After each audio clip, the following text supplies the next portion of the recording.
Hey guys, Jerry with MAFIA here.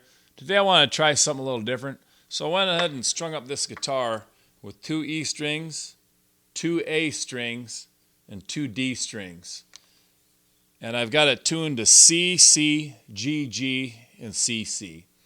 And the idea is to have a nice open major chord that I can slide around nicely with a slide and get some pretty cool sounds. I'm also going to be playing a few slide riffs to show you what it sounds like. All right, let's have a listen.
Alright guys, I hope you enjoyed the video. If you like what you saw, make sure you subscribe and click on the notification bell.